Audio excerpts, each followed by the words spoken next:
Hello everyone, कैसे हैं आप सब। तो आज के इस क्लास में टाइप्स ऑफ थर्मोप्लास्टिक्स के जितने भी टाइप्स हैं, जो भी हैं, तो उनको हम एक एक करके एक्सप्लेन करूंगा। फर्स्ट है आपका पॉलीएथाइलिन।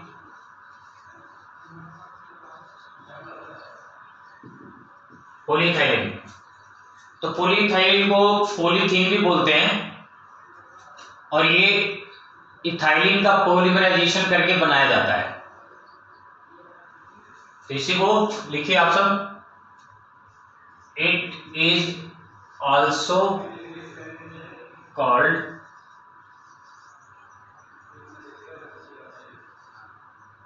पॉलीथीन।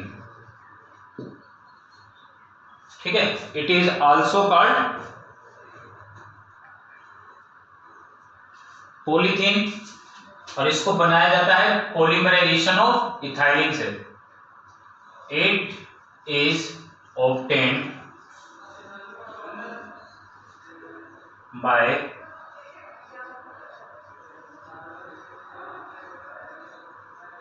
Polymerisation of ethylene. इतना हो गया। उसके बाद प्रॉपर्टी।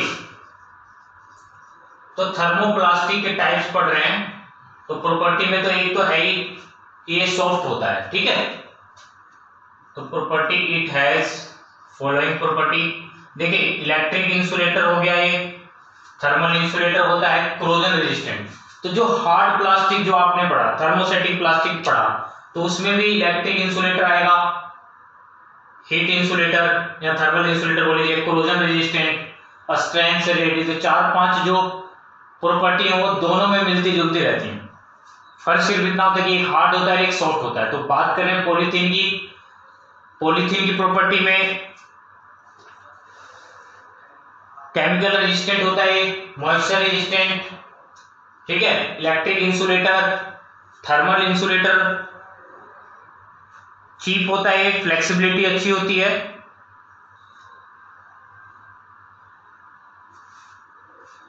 तो पॉलीथीन की प्रॉपर्टी में it has following property.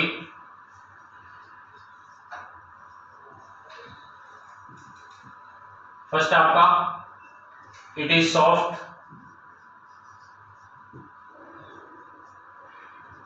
it is chemical resistant, it is chemical resistant, it is electric insulator,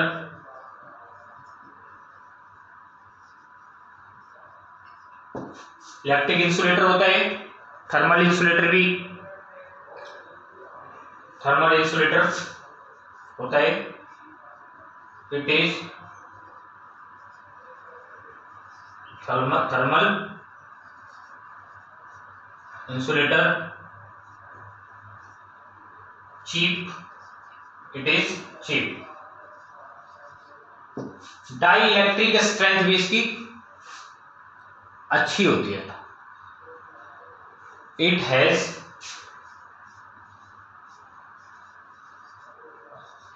has high dielectric strength.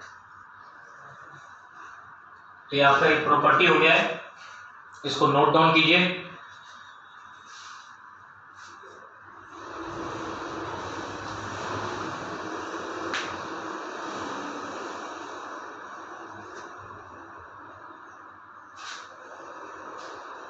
Uses में इसका जो यूज किया जाता है, पैकिंग के लिए किया जाता है।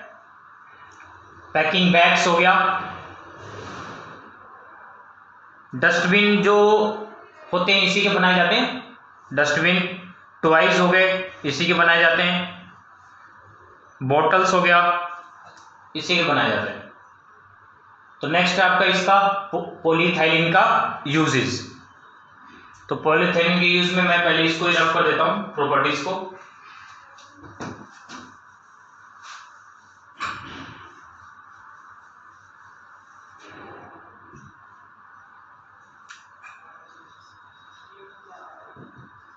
यूजेस में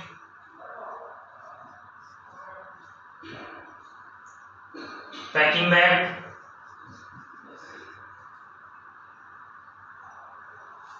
बैग लिख लीजिए, पूरा ही लीजिए। पैकेजिंग में पैकेजिंग बैग्स, डस्टबिन, डस्टबिन इसी के बनाए जाते हैं। टॉयज, बॉटल्स, तो इसको नोट डाउन कर लीजिए। तो यहाँ पॉलीथीन का यूज किया जाता है और it is obtained by polymerisation of ethylene और it is also called polythene. तो इतना आपको पता होना चाहिए पॉलीथीन के बारे में, नोट डाउन कर लीजिए इसको।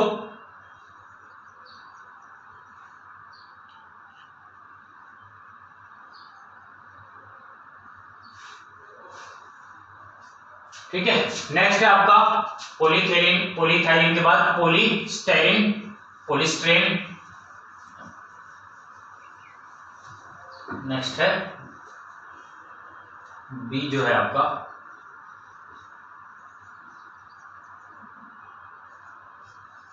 पॉलीस्टीरीन,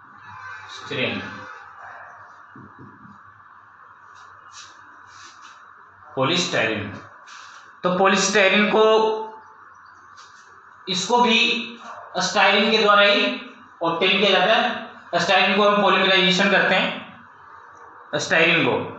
तो एक इसमें लिखना है it is obtained by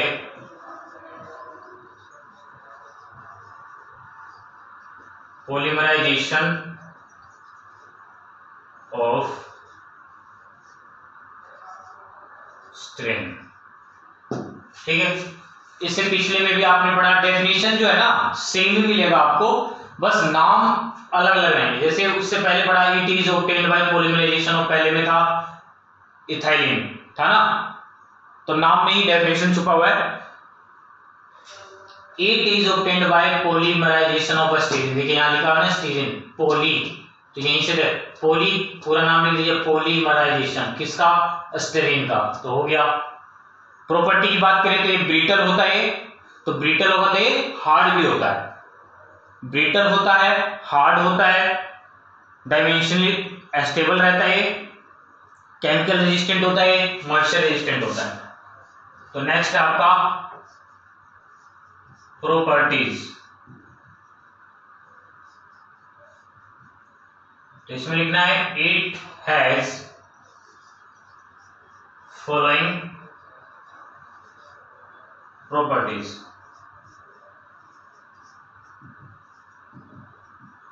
first है आपका इट इज ब्रिटल, और सेकंड है आपका इट इज हार्ड। दो हो गए, it is chemical resistant, chemical resistant. तो बाकी का और इसमें इंक्लूड कर दीजिए, मतलब इसमें लिख दीजिए, जैसे कि electric insulator, thermal insulator, corrosion resistant, तो इट इज इलेक्ट्रिक इंसुलेटर,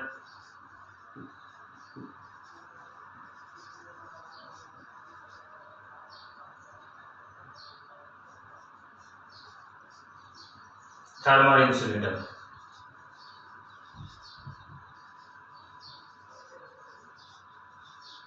तो उसके बाद इट इज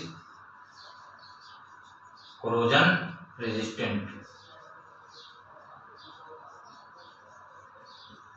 तो ये पॉलीस्टीरीन का प्रॉपर्टी भी आपका हो गया है, तो इसको नोट डाउन कर लीजिए।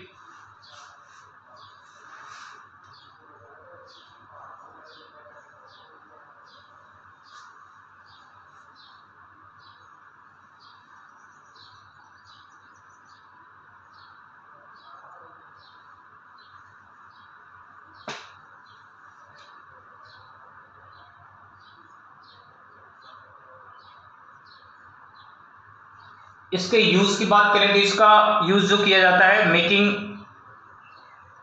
टॉयज, कॉम्स, बटन हो गए, radio parts, television parts, refrigerator parts. तो यहाँ इसका यूज किया जाता है। देखना आप सबने नोट डाउन कर लिया। उसके बाद मैं इसी को रफ कर देता हूं।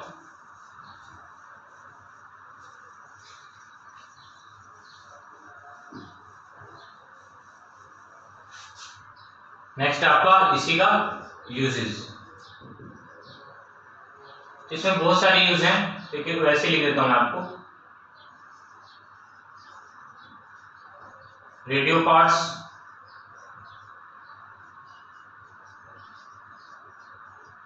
टेलीविजन पार्ट्स,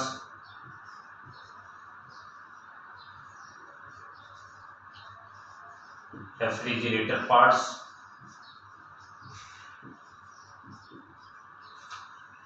ठीक है,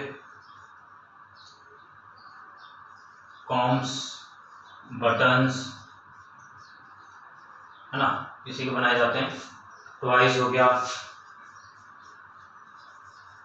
टॉयज बनाए जाते हैं। कितने यूज नोट डाउन कर लीजिए आप सब। तो आपका ये टॉपिक भी क्लियर हो गया पॉलीस्टीरीन का, इतना नोट डाउन कर लीजिए।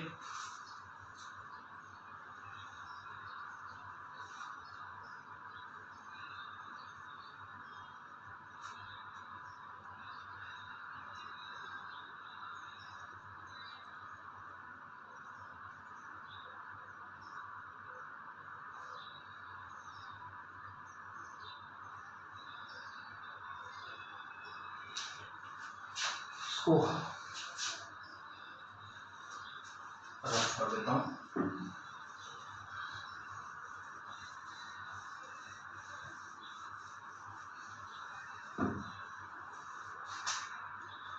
नेक्स्ट है आपका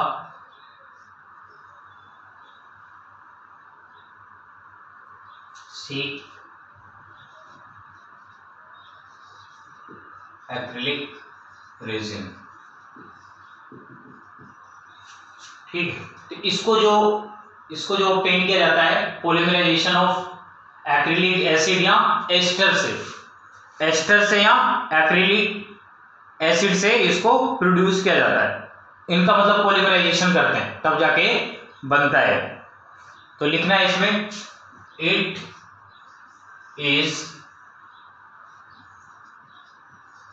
प्रोड्यूस्ड बाय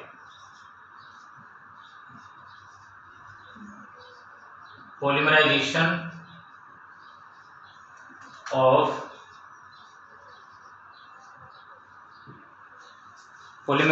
of या तो क्या बोलते हैं हाँ ये लिख लीजिए, कोई नहीं, एस्टर और एक्रिलिक एसिड। बस इतना पता होना चाहिए आप सभी। इट इज प्रोड्यूस्ड बाय या it is obtained by polymerisation of ester और एक्रिलिक एसिड। इसके प्रॉपर्टी की बात करें तो इसकी ऑप्टिकल प्रॉपर्टी बहुत अच्छी होती है। यह आसानी से कट हो जाता है, मॉइस्चर रेजिस्टेंट है, ये फैब्रिकेट भी आसानी से हो जाता है, लाइट इन वेट है इसका, इलेक्ट्रिक इंसुलेटर है। एक एक करके लिखता हूं मैं properties.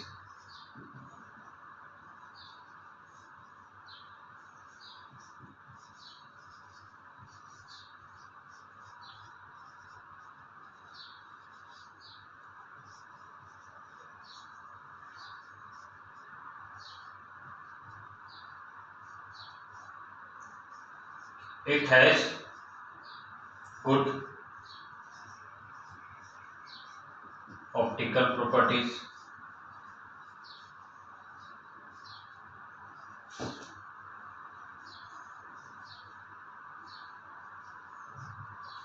it is moisture resistant,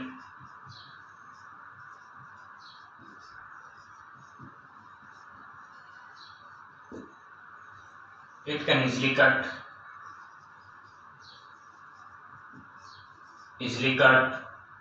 या easy to fabricate,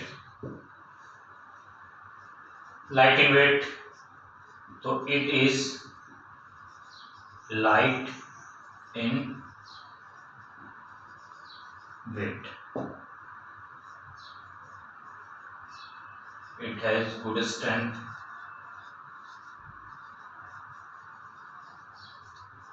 उसके बाद इलेक्ट्रिक इंसुलेटर हो गया, ये थर्मल इंसुलेटर, कोरोजन रेजिस्टेंट। तो ये 3 प्रॉपर्टी, 4 प्रॉपर्टी हैं जो बार बार रिपीट होता है, इसको लिख लीजिए। इट इज इलेक्ट्रिक इंसुलेटर,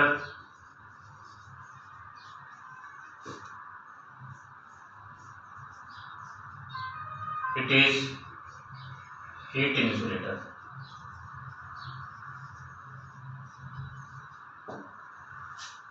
तो यहां तक तो एक्रिलिक रेजिन का प्रॉपर्टी भी हो गया है। उसके बाद यूज रह गया, तो पहले यहां तक करिए, उसके बाद यूज करवाता हूं, नोट डाउन कीजिए इसे।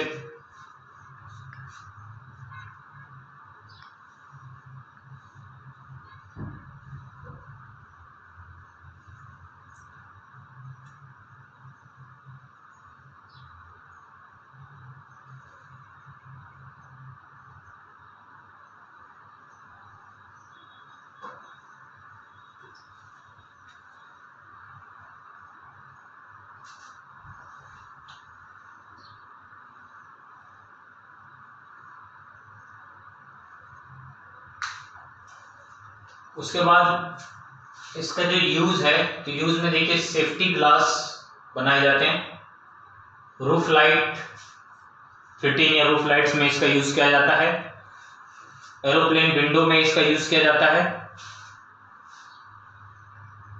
शोवर के डोर्स होते हैं उसमें इसका यूज किया जाता है। तो ये 3-4 यूज हैं। तो पहले ये प्रॉपर्टी कीजिए, उसके बाद लिखवाता हूं। और जैसे लाइट फिटिंग्स हो गई, उनमें भी इसका यूज किया जाता है।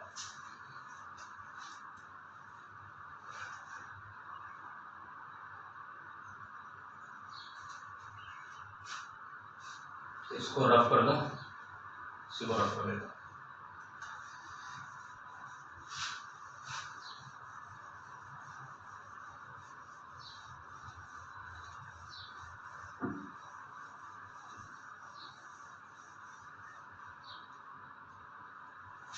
यूजेस,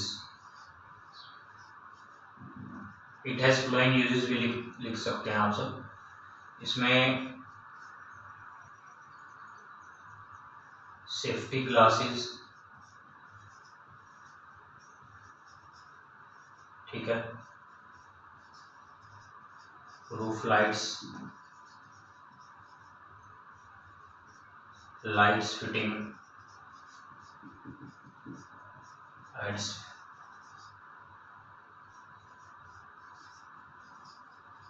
एरोप्लेन विंडोज, ठीक है। तो यहां तक इसको नोट डाउन कर लीजिए। तो ये आपका यूज भी आप हो चुका है एक्रिलिक रेजिन का, तो नोट डाउन कीजिए इसे।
इसको मैं नोट डाउन और रफ कर देता हूं।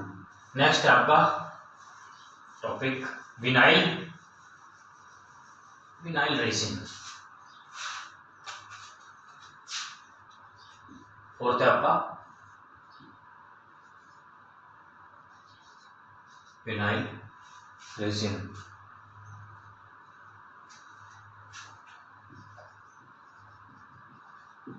इसमें आपको ये पता होना चाहिए कि विनाइल रेजिन की मदद से एक मोस्ट इंपॉर्टेंट प्लास्टिक है पीवीसी, उसको बनाया जाता है। बस इतना पता होना चाहिए आपको कि विनाइल रेजिन से ही पीवीसी ऑब्टेन किया जाता है, प्राप्त किया जाता है या बनाया जाता है। तो इसमें लिखना है पीवीसी की फुल फॉर्म है पॉलीविनाइल क्लोराइड। ठीक है, तो पीवीसी जो बनाया जाता है वो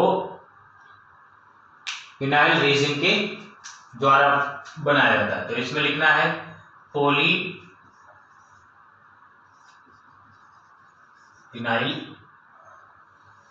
क्लोराइड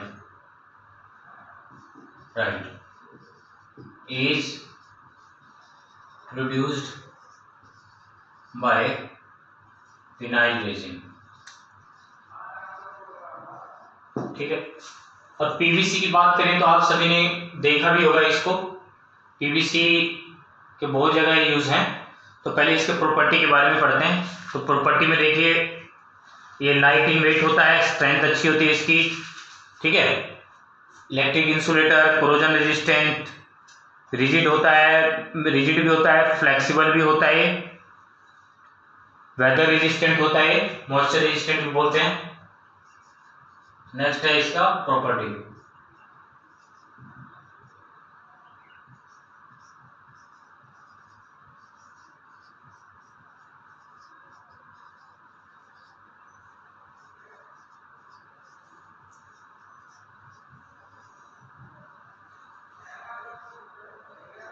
देखिए ये तो फ्लेक्सिबल भी होता है और रिजिड भी होता है।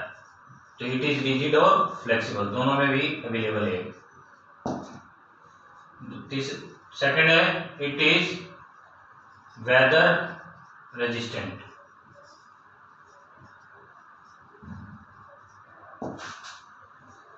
Electric insulator,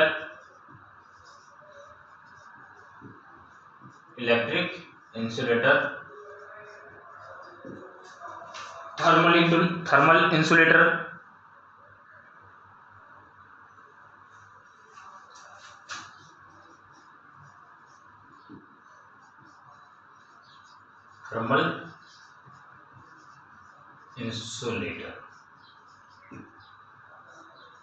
corrosion resistant, it is corrosion resistant। 5 point हो गए। स्ट्रेंथ की बात करें तो इट हैज गुड स्ट्रेंथ। तो इतना नोट डाउन कीजिए विनाइल रेजिन और उसके प्रॉपर्टी।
तो इतना हो गया।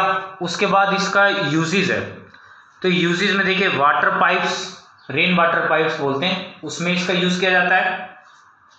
रूफिंग सीट्स, ठीक है, सेफ्टी हेलमेट्स, उसके बाद रेफ्रिजरेटर कंपोनेंट्स, और मोस्टली जो इसका यूज किया जा रहा है वो insulation for cable and wires में इसका ज्यादा यूज किया जाता है। एक तो वाटर पाइप हो गया, दूसरा roofing sheets, safety helmets, refrigerator components, insulation of cables and wires. तो नेक्स्ट टॉपिक है आपका यूजेस, किसके कहां कहां यूज हैं।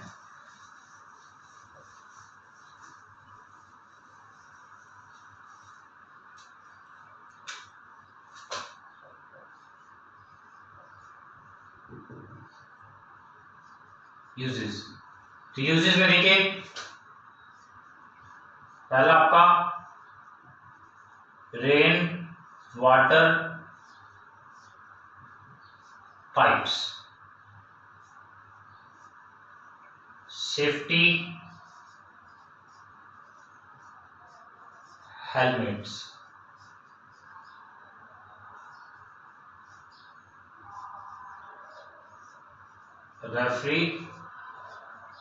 रेफ्रिजरेटर पार्ट्स इसी के बनाए जाते हैं। और मोस्ट इंपोर्टेंट है इंसुलेशन में ज्यादातर इसका यूज किया जाता है। तो insulation of cables and wires, rain water pipes, safety helmets, refrigerator parts, insulation of cables and wires और रूफिंग सीट्स भी इसी बनाए जाते हैं। रूफिंग सीट्स, तो इसको नोट डाउन कर लीजिए। ये आपका विनाइल रेजिन का टॉपिक भी कवर हो गया।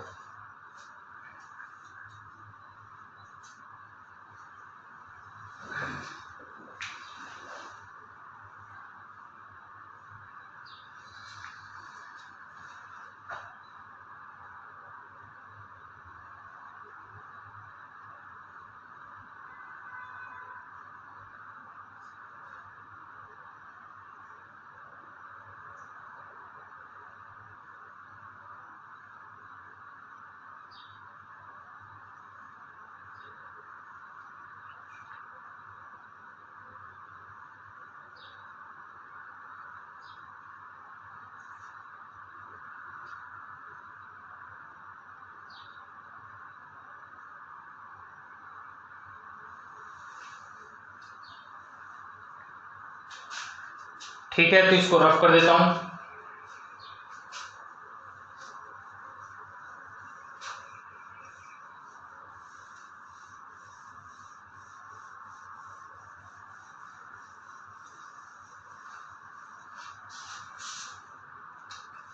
नेक्स्ट लास्ट है टॉपिक है आपका पॉलीएमाइड।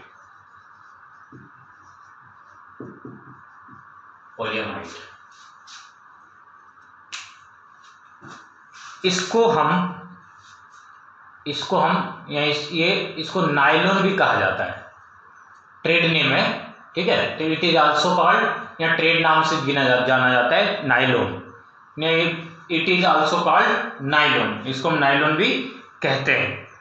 और ये जो है जो बनता है वो डायअमाइन को ऑर्गेनिक एसिड के साथ रिएक्शन करके बनाया जाता है। डायअमाइन, ठीक है, डायअमाइन को ऑर्गेनिक एसिड के साथ रिएक्शन करके प्रोड्यूस किया जाता है। तो पहला तो लिखना है it is also called nylon, trade name है, ठीक है, इतना लिख लीजिए काफी है। उसके बाद इसको डायमाइन, इसको जो बनाया जाता है डायमाइन और ऑर्गेनिक एसिड को रिएक्शन करके, तो it is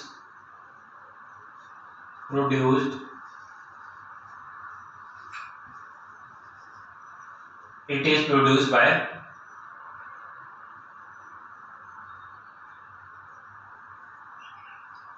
reaction of diamine with organic acid. ठीक है, इसको हम नाइलर भी बोलते हैं और इसको रिएक्शन डायमीन और ऑर्गेनिक एसिड के दोनों को एक साथ रिएक्शन करके बनाया जाता है।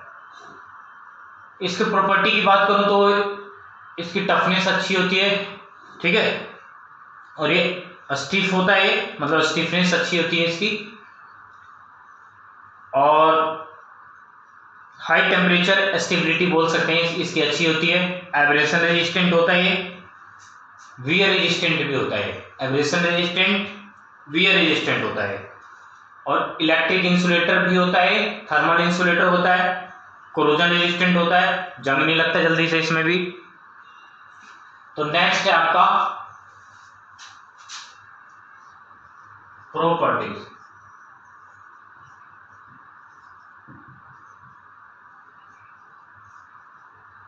तो इट हैज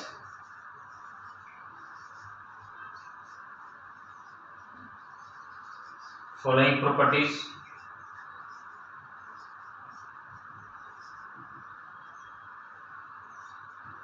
पहला, इट है या it is tough and stiff, stiff भी होता है, it is tough and stiff. Second है आपका इट इज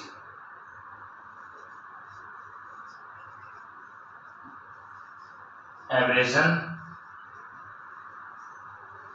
रेजिस्टेंट, ये भी हो गया।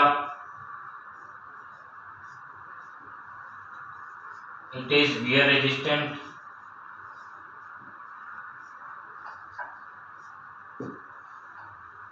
ठीक है।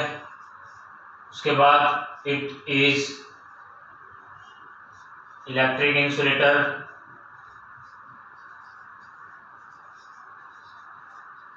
इलेक्ट्रिक इंसुलेटर होता है। इट इज हीट इंसुलेटर,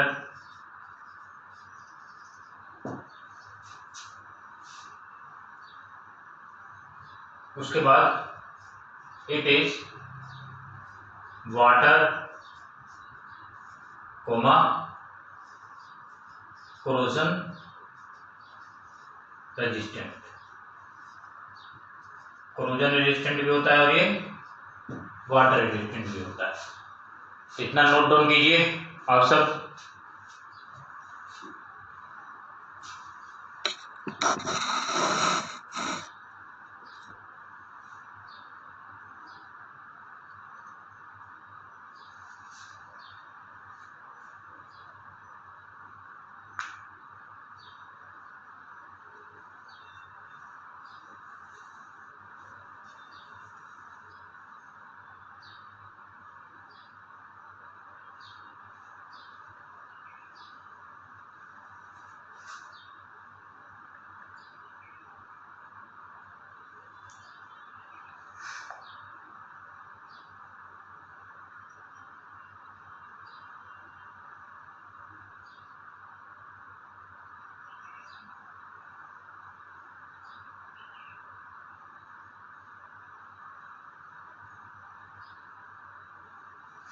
इसको रफ कर दूं।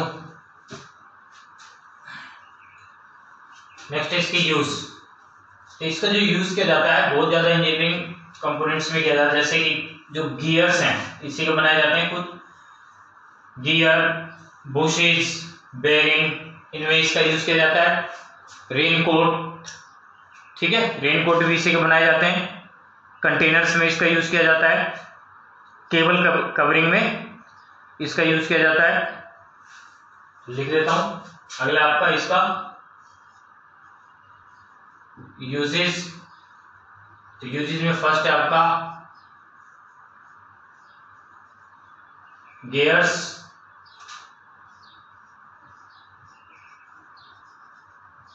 बुशेस, बेयरिंग, उसके बाद रेनकोट,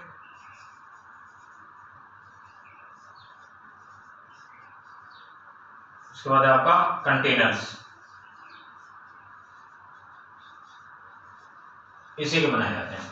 गियर्स हो गया, बुशेस, बेरिंग, रेनकोट्स, कंटेनर्स। तो ये आपका टाइप्स ऑफ थर्मोप्लास्टिक भी कंप्लीट हो गया है। इससे पहले thermosetting, types of thermosetting plastic पढ़ा था। तो इस हिसाब से मतलब आपका इतना नोट डाउन कर लीजिए। तो इसमें आपका प्लास्टिक हो गया, ठीक है। प्लास्टिक के बाद सोर्स ऑफ प्लास्टिक, प्लास्टिक की प्रॉपर्टीज, है ना। उसके बाद टाइप्स ऑफ प्लास्टिक, और टाइप्स ऑफ प्लास्टिक में थर्मोप्लास्टिक, थर्मोप्लास्टिक कितने टाइप्स का होता है, और थर्मोसेटिंग प्लास्टिक पढ़ा आपने, और थर्मोसेटिंग प्लास्टिक कितने टाइप्स का होता है उसके बारे में। तो आपका एक क्वेश्चन में कैसे आएगा, क्वेश्चन में देखिए प्लास्टिक से स्टार्ट करें तो देखिए व्हाट इज प्लास्टिक 2 नंबर में, सोर्स ऑफ प्लास्टिक भी 2 नंबर में आने के चांस है। उसके बाद नेम टाइप्स ऑफ प्लास्टिक, वो भी 2 नंबर में पूछे जाते हैं। डिफाइन करने के लिए पूछ सकता है, जैसे define thermosetting plastic, define thermoplastic. उसके बाद नेक्स्ट क्वेश्चन बनता है name types of thermosetting plastic, उसके बाद नेम टाइप्स ऑफ थर्मोप्लास्टिक। तो ये तो हो गए 2 4 इनमें। उसके बाद प्रॉपर्टी की बात करें तो एक्सप्लेन प्रॉपर्टी ऑफ प्लास्टिक ऐसे आ जाएगा पेपर में, या explain property of thermosetting plastic, या एक्सप्लेन प्रॉपर्टी ऑफ थर्मोप्लास्टिक, ठीक है। और 10 नंबर के क्वेश्चन कैसे बनेंगे, 10 नंबर के क्वेश्चन में explain thermosetting plastic with property, types and uses. ऐसे ही आपका थर्मोप्लास्टिक का क्वेश्चन बन जाएगा। तो थर्मोप्लास्टिक में कैसे पूछ लेंगे वो, explain thermoplastic with properties and uses, ठीक है। तो यहां तक आप कर लीजिएगा, और मोस्ट इंपॉर्टेंट टॉपिक है प्लास्टिक का चैप्टर। तो इसको नोट डाउन कर लीजिए, और आज की क्लास में इतना काफी है।